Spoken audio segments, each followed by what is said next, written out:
speaking of microtransactions, Nathan. Yes. Yeah. Everybody's favorite. Right. Microtransactions. We can't get enough of them. We just love shelling out money. You literally just mentioned the loot boxes. Yes. So tell us about Blizzard and the loot boxes. Some good news when it comes to loot boxes. So if you follow the podcast for any length of time, you know that we are not a fan of the loot box model. We have criticized it. Yeah. We have called it gambling because it is gambling when you when you pay for a chance to win something that's not even tangible.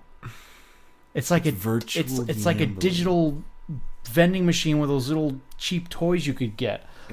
But anyway, so yeah, some good news has come from our friends in Belgium, of all places. Belgium. So place where they make the waffles? Yeah, sure, that place. Man. Anyway, as far as the games Overwatch and Heroes of the Storm go, when it comes to Belgium, they will no longer be able to pay real-world money for loot boxes. And this is because a Belgium declaration back in April stated that these loot boxes are legally considered gambling. And Blizzard had a bit of a response to it. Let me go through it here real quick.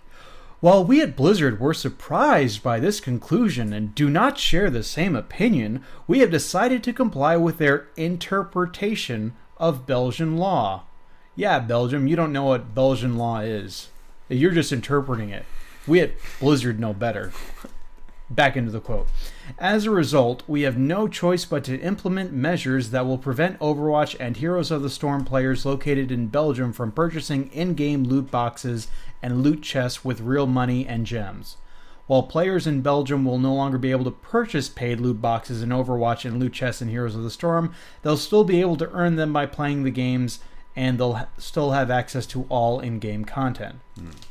So they're not taking out the extra content, but it is quite the grind. It's kind of like Battlefront 2. If you want something particular in Battlefront 2, if you don't use loot boxes, you're going to be playing a long time. And they do that for a reason, because they want you to pay up. They want you to lose patience. And what's really bad about it in Overwatch and Battlefront 2 and Heroes of the Storm, Battlefront 2, by the way, I know it's made by DICE and published by EA, but same type of situation. Those are some of them are highly competitive games. Yeah. So if someone else has a character, this also applies to the Soul Calibur 6 situation with Tyra.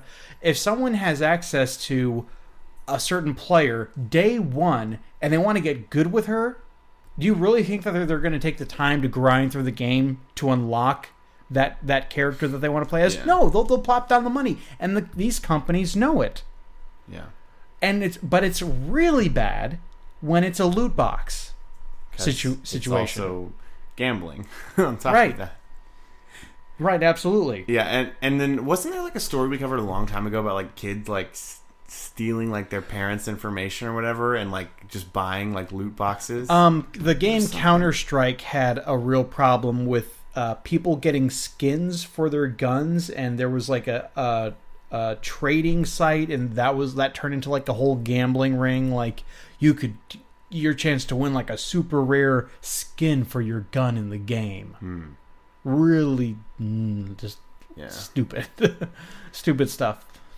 But I really don't like the attitude of Blizzard here. Just that they're basically stating like that we don't agree with it, and it's their interpretation of their own law. Are you kidding me?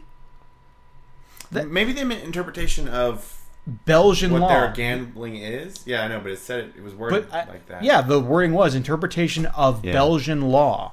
That's like, and Blizzard is based here in the U.S. We interpret your law better than y'all do. And Blizzard is based here in the U.S., so just imagine like a game company based in another country.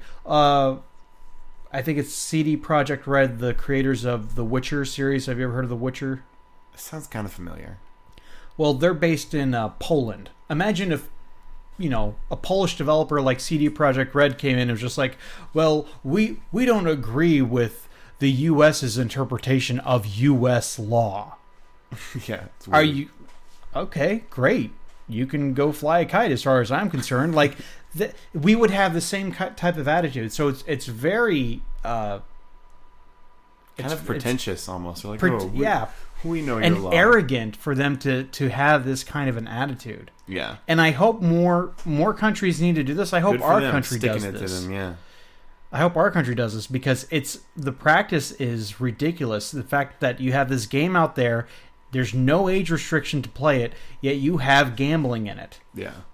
With real money. It's not even virtual play real money, fake, like virtual like rewards. It's really weird, but yeah. I mean, so Blizzard, just be quiet for a while and it'll go better for you.